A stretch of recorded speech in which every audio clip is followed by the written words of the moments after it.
Mothers cannot go punk. It is impossible. I am not the children of the future. The future children are all turning out to be skinheads, and that isn't really too good for anybody.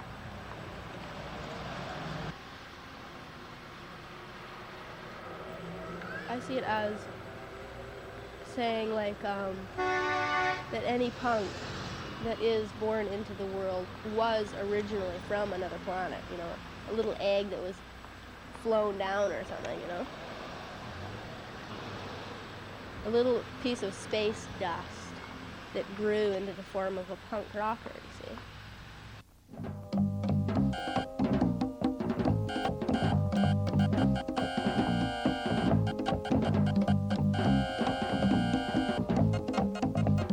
Fuck off, leave me alone, just fuck off, or I ain't coming home. Buzz off, you don't love me like you should. Buzz off, you think I'm no good. Fuck off, I'll go live in a tree. Just fuck off, that'll satisfy me. Fuck off and leave me alone. Fuck off, or I ain't coming home. Buzz off, I'll go live in a car. Buzz off, you won't know where I are. Bug off, chasing me away. I wanna run away from home every day. Fuck off, I hate your guts. Just fuck off, you don't love me very much. Buzz off and leave me alone. Buzz off, or I ain't coming home.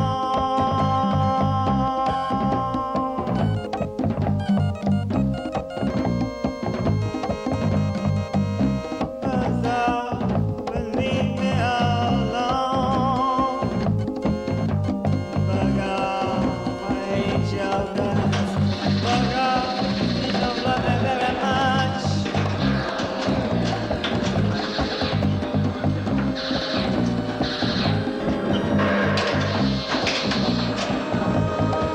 Leave me alone.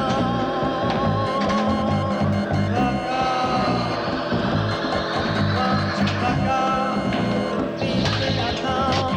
Bug off, or I ain't coming home. I hate your guts.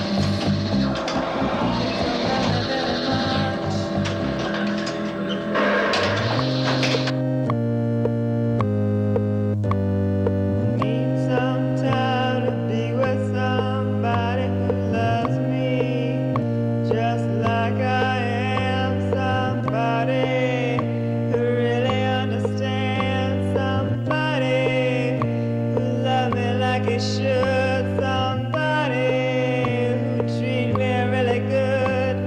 Somebody's gonna let me be me. Somebody who really loves me.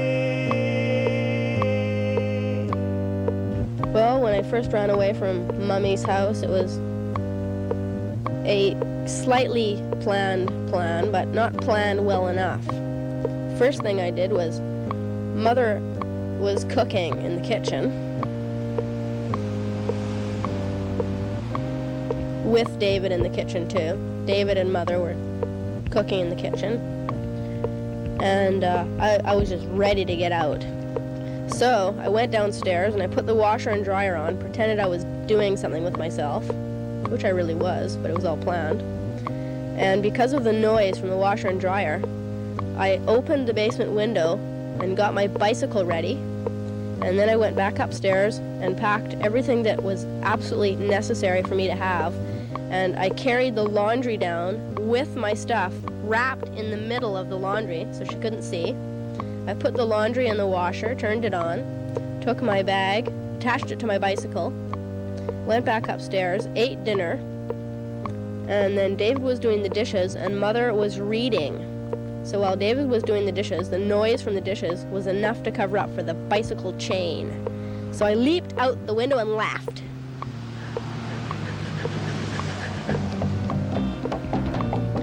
And after I leaped out the window, I jumped on my bike and went down the street and went down to McTaco's.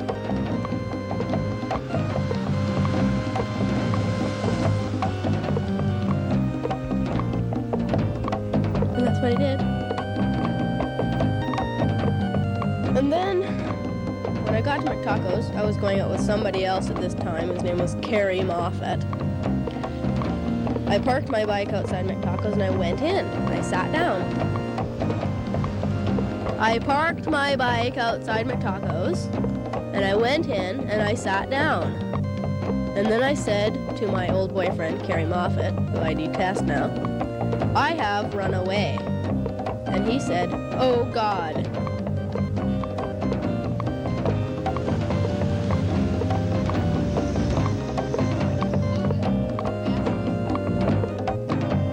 What do you mean by the best I hope for?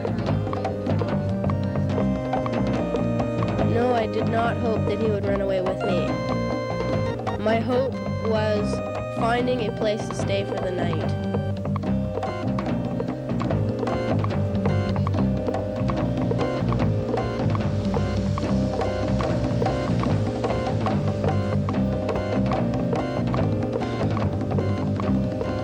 Did I find a place to stay for the night?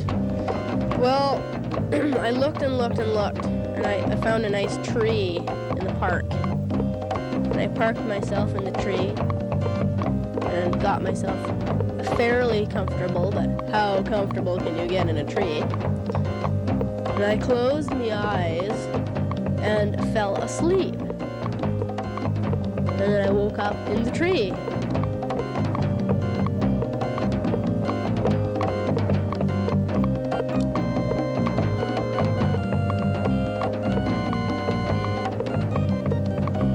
It was approximately 3 to 4 days before I was found and brought back home. Of course, I had to do a lot of running away from police before that. It was fun too, leaping over fences and running through places they didn't even know about.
My mom went crazy and started beating me up.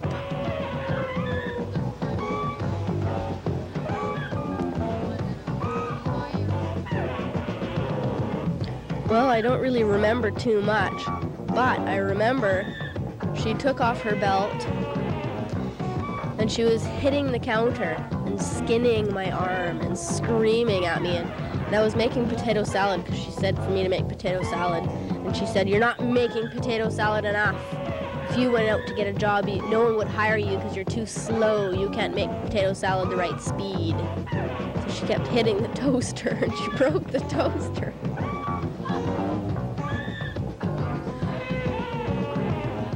She was yelling that I was a horrible little bitch, and she's had enough of me, and I've gone too far.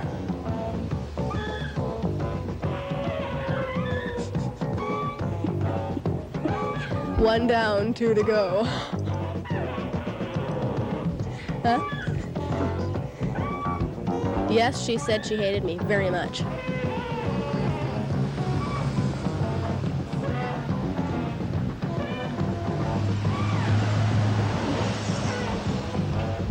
I was letting her hit the counter. I was actually hoping that she'd hit me, so then I'd have a nice reason to phone the child abuse center or something, have her locked up, but it didn't work.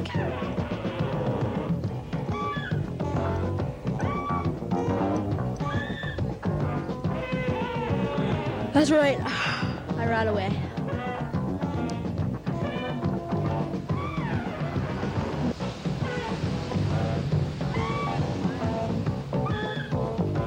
No, the car accident happened much before, but I ran away while school was on. Like I smuggled my suitcase out of the house and went to school and locked it in my locker and then never came home after school.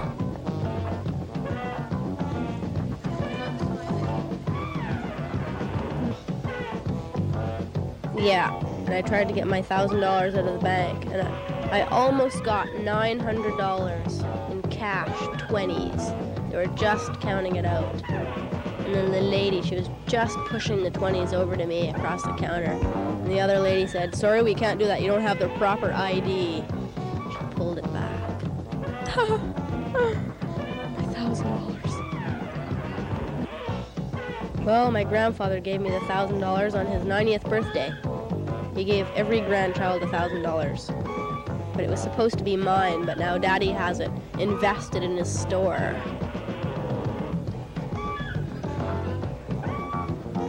Bought everything that I wanted.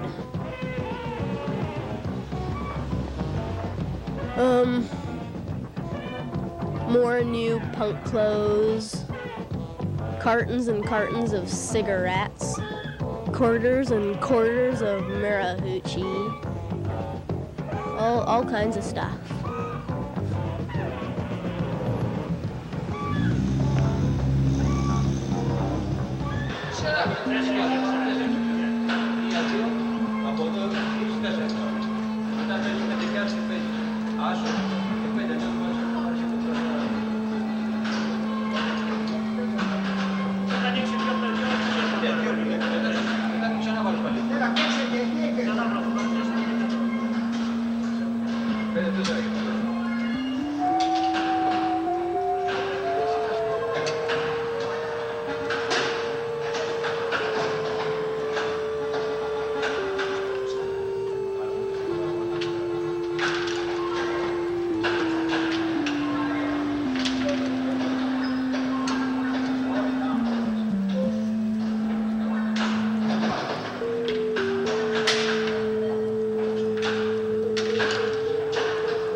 Well, it was about 10 o'clock at night when they were screaming and yelling at me about the whole money scene that I had. My dad was screaming and yelling, and Gail was screaming and yelling, and my dad was shaking me by my arms, and he wouldn't let go. Because I was working at a store, and I had a whole bunch of money that I earned there. And he decided that I should put it in the bank.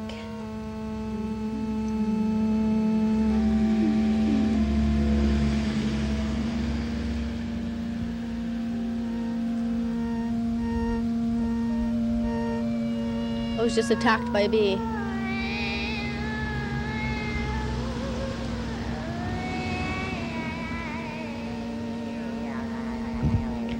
Okay, so I went to the bank and I put part of my money in and I kept the rest, which was quite a bit. And I went and I spent it.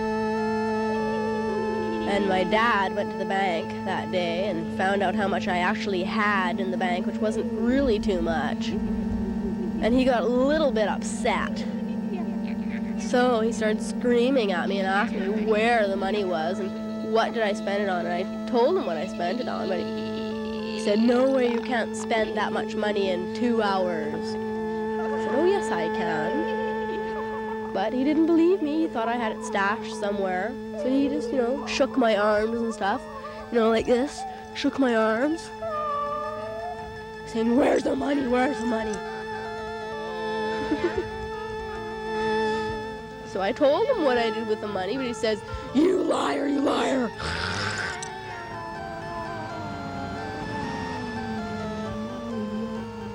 A nice Pontiac. Anyway. So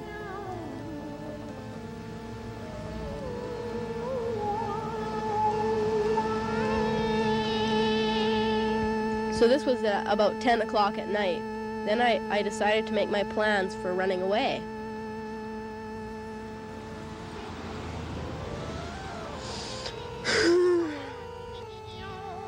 So I got a hammock and I attached it to the leg of my bed. This was after I went to sleep. And I attached it to the leg of my bed. And I hung the hammock out my window and I closed my window just a touch to make it look hidden.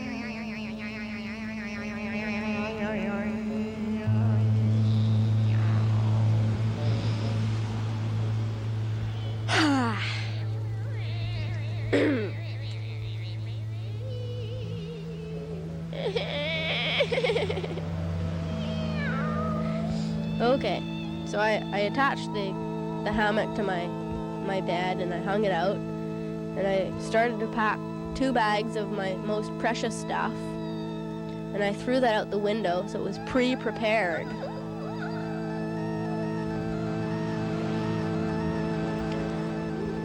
And it just so happened that night my boyfriend was gonna pick me up at 12:30 at night on the corner. He was gonna pick me up at 12:30 on the corner to go cruising around in his car because I wasn't allowed to go out. So I was gonna sneak out, to cruise around. So it automatically meant that I had a ride and I had somewhere to go.